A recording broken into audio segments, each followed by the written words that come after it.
Hello and welcome back. I'm Nicole, a cottage witch, and today I'm doing my top tarot decks of the year, sort of highlights and summary.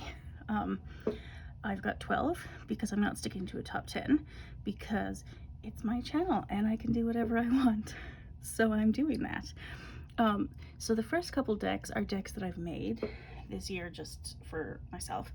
They are on Make playing cards and I'll link them down below, but they're mostly for my own study is the reason I made them. So this is the Runic Journey Oracle that I made.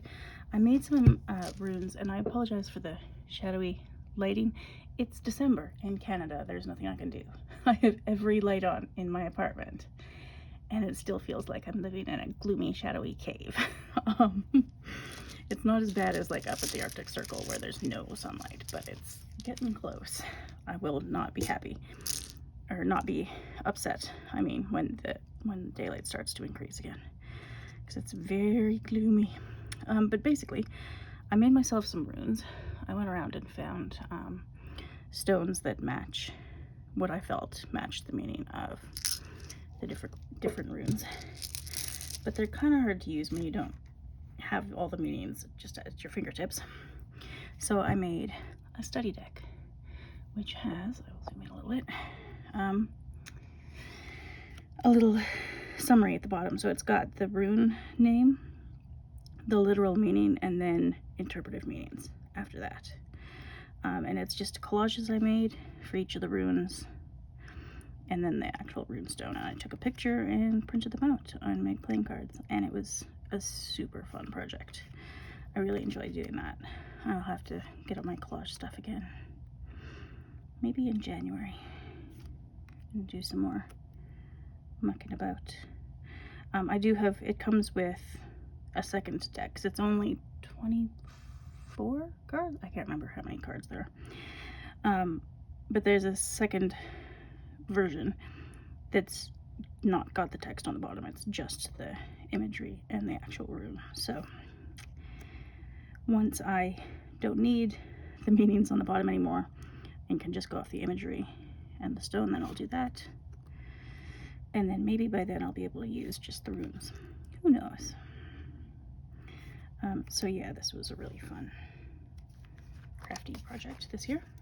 The other deck that I made was the Prairie Herbalis Tarot, which me and tuck boxes, I tell you, we do not get on. But basically, I took photos of 78 of the plants that I either work with or want to work with, either spiritually or in herbalism. And they're all plants from, sorry about the beeping, I'm on a break this afternoon at work, working from home, so I will check my email at the end of this. And more beeping. But basically, I took pictures from all over my neighborhood and my balcony garden. It's just a little, you really have to zoom in on my balcony garden because it's just a like concrete slab balcony. It's not very fancy, but the plants are pretty. And I've really enjoyed getting to know them. And this was a project to sort of get to know both the plants and the tarot better, because I still feel very much like a tarot amateur sometimes. So I needed some extra practice, study, whatever you want to call it. And it's been a lot of fun. The text on the bottom is inspired mostly from the Fortune's Wheelhouse podcast, which is phenomenal. I've listened to it twice through now. The tarot episodes, I haven't listened to all the other like astrology episodes and everything, but the tarot ones they killed it. So good. So yeah, this is my study of everything deck. I'm still working on making myself a little like cheat sheet guidebook with all the herbalist uses, and I've got about 8 plants to go, maybe 12, something like that. Oh, see, tuck boxes. Why can't I'm not coordinated enough? for tuck boxes. Okay. Then the next couple decks are decks that I bought this year that I love, but I haven't used them a lot. And one is the Wisdom of the Cailleach, because I got it I think sometime this summer, but it's a very wintry deck to me. So I've used it a little bit so far in December, and I've really enjoyed that. And I enjoy the women's faces in it, all the like lines and wrinkles and everything. It's so beautiful. I just love Jane Bridson's artwork. And I will use it a lot more in the next couple of months, I think, because it's just gorgeous. Yep. The other deck that I got that I love, that I haven't used a lot yet, is the Gay Marseille, because it's called the Gay Marseille, and I love the color palette. There's some things that I don't like about traditional Marseille decks. One of them is usually the color palette. This one suits me much better with all the pinks and the purples and everything. And it's very gay. And it's so fun. So I've used it a little bit, but I haven't used it very much. I really need to use it more, and I will do one of these days.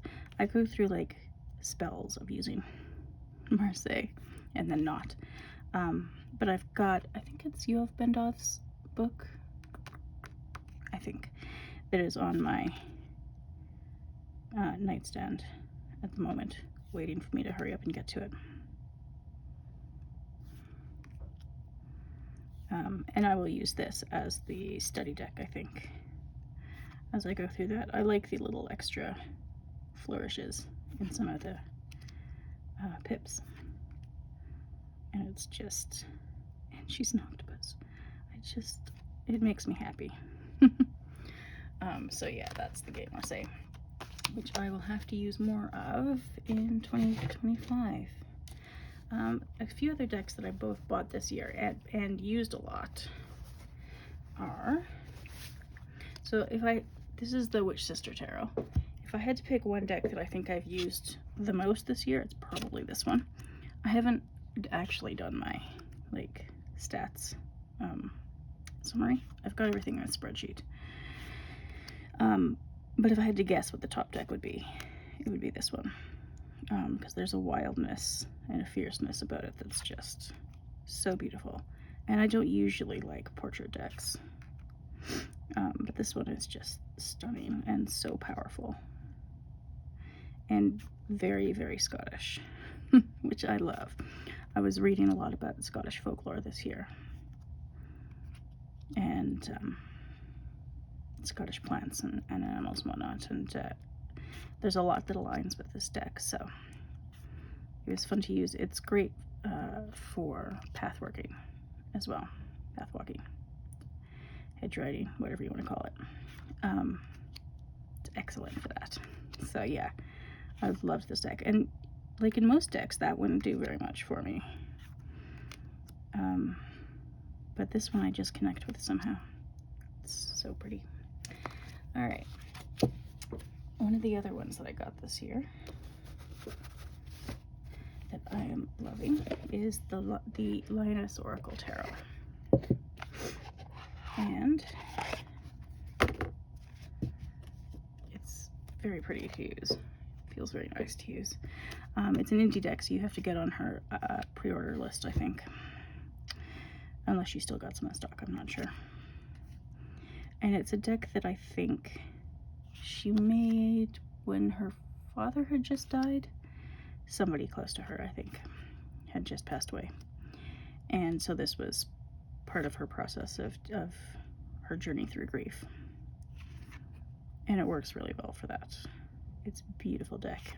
And there are a lot of decks in the last few years that have come out that are very heavy on the roses that I like in theory more than in practice. This is my rose deck. It's just the color palette, the layout. It's sometimes quite abstract without being so abstract that I can't figure anything into it. It's a lot of fun and very moving. I really like this one. Yeah, so that's the Lioness Oracle Tarot. This is that's the inside of the, oops, you see it? No, on account of the shadows and winter light. One of the other decks I used a lot this fall, is the Heartwood Tarot. They come in these very cute little tuck boxes. I don't usually like tuck boxes, but theirs are pretty good. And Adam Oler's artwork just makes me happy. It's so absurdly adorable, but also stunningly beautiful. I don't know how he does it, but it's very impressive. And there's also, even in the harsher cards, there's a sort of gentleness. Yeah, I love it. I love all of their decks. I don't have the dragon one, because I'm not really into dragons, personally. But, like, he can make frogs cute. He can make mice cute. Well, mice are sort of cute. But he can make snakes cute. Like, who can make snakes cute? Apparently Adam Oler can. That's just ridiculous. It's so cute. Anyway, I will stop raving about this deck now, because I could just go through every single card, and on every single card just say, oh, it's so cute, over and over and over again. But that might get a bit boring. Well, it wouldn't get boring for me. It might get boring for everybody else. And then I've used the Persephonee's, not the Persephonee's, what's it called? Tarot of Persephonee's Garden. Quite a lot. This is one of the only, oops, slightly too high there. Come on, light. It's one of the only found art decks that I've got, because most of them I like the idea of more than I like the execution. But this one, what's her name? Her name is Kara Small. I think she's on YouTube, but I can't remember what her channel name is. But she has put so much thought into this deck. I think she's got a Gothic version as well, on her Etsy shop. And it's just so well done. Like, everything aligns in really thoughtful, beautiful ways, which doesn't always happen with found art decks. And so, yeah, I really appreciate this, because I love this style of artwork. Like, I have a print of the Lady of Shalott up on my kitchen wall. But I don't feel like I can always use found art decks, but this one is extremely functional in addition to being beautiful. So, yeah, and it's got a good balance, too, of the spring and the fall, underworld, winter sort of situation. The sort of cycles of Persephone. Yeah, so I love this one. She's got a Huntress one out now too for Artemis, that I decided not to get because I've already got this one. And how many found art decks do I need? Probably not all of them, but it is very pretty. So that is Tarot of Persephonee's Garden. And then the other deck that I bought this year and also have used a fair bit is the Gothic Lit Tarot. It's made to look like a book, which is fun because I can put it on my shelf. It is giant though. It does not have to be quite this enormous for a normal size deck. It's a touch excessive. I mean, I guess Gothic is always a touch excessive, but yeah, it didn't have to be. It went overboard a little bit there with the size of the box and the guidebook, but the deck is really beautiful. I love the style. I can't remember the name of the artist. I think she's like Eastern European or something. Yeah, I can't remember. And it's not on the box here. It's probably in the guidebook somewhere. But anyway, it's a really like foggy, hazy style. And I love fog. Like foggy days, you don't get a lot of them on the prairie because it's usually very clear skies and sunny here, even in the winter. But these atmospheric foggy days are a lot of fun. I enjoy them. And we just finished, well, I just finished participating in Gothic Lit November, which is by Rachel and Bailey, which, you know, someday I'll stop talking about it, maybe, or not. But it's really fun, and we read a lot of Gothic books, and I discovered some new ones that I have to add to my list.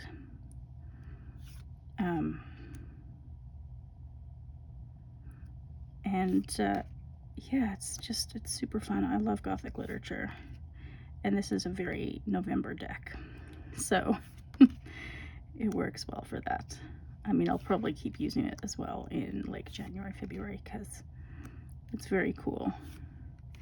It'd be a bit weird to use in the summer, but not impossible. Anyway, it's super fun. It's like the suits are ravens and chalices and skulls and something. Not entirely sure I agree with that particular choice, but oh well. This is a good one though. Yeah. It's just so like moody and I don't know, it's more atmospheric than a lot of Gothic literature is atmospheric. It's fun. I love it. I'll stop now.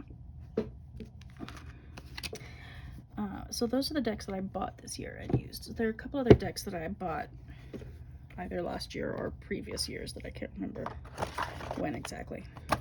But I only really started using them a lot this year. One of the decks that I've really enjoyed using is the Decadence Oracle.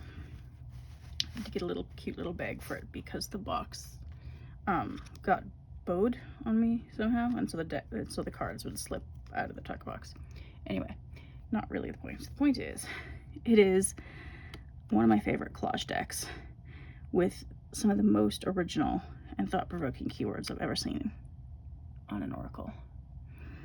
And yeah, I love it. The color palette is super fun. It's just, oh, there's a little book with all the, it's got the who's who or what's what or something. If there are like sculptures or paintings or authors or whatever in the deck, you can see who it is, which I appreciate. It's just like, that's so cool. It's very weird, but it's my kind of weird. I love it. So that's the Decadence Oracle, which I think is a Game Crafter's deck. And then the last two that I started using quite a lot this year. Well, I used this. I think I only got the Tarot of Interior Landscapes, the Tarot de Paysages intérieurs last fall. I used it last winter for sure. Like, I don't know if it was this year or last year in the winter, but this past winter. Did that sentence make any sense? I don't know. But it's very wintry landscapes and very much reminds me of Winter on the Prairies. On those days where, because some days, as I said, even the winter is very bright and sunny, but there are definitely days where both the sky and the ground are like this white gray, and it's hard to tell the difference and see where you're going. It looks very much like that at certain points in the winter. So it's very, I know she made it in France. I mean, she is French, I think, the artist. And I think they're oil paintings, I want to say. She's on Instagram. And yeah, this one is very, very abstract, but also I love it because it just reminds me of home in a very strange way. More emails, joy. So I can understand why this isn't everybody's cup of tea, but it's definitely mine. And then the last deck that I had got previously, but only started using a lot this year, or this fall, was the Buffy the Vampire Slayer deck. Because it's so much fun. And I know the guidebook has issues, and I've got a couple of videos bookmarked that I've got to watch to see if I can find out if the guidebook for the mini deck has been fixed, or what's going on there, because the guidebook is not the most useful thing. Like, the entries that are right are not bad, but there's so many that are just wrong. But I love the deck. I love the color palette. I edged it in purple because I just need more purple in my life. And I was watching Buffy a lot this fall. I think I'm on season 5 and sort of stalled out there. 6. Am I on season 6? I can't remember. I just love it so much. It's such a fun show. It's ridiculous, but it's a lot of fun. And the deck actually is really good. Like, the guidebook has some issues, and there are a couple of cards that maybe the background feels a bit unfinished, but overall it actually works really well. It's a really fun deck, and whoever like aligned the scenes with the tarot cards did a good job. Like, they knew both tarot and Buffy, which is fun. And they did some things that maybe are a bit unexpected but also work really well. So yeah, it's just, if I need cheering up, this is one of the decks that I use, because it's ridiculous but also wonderful. Look at that guy.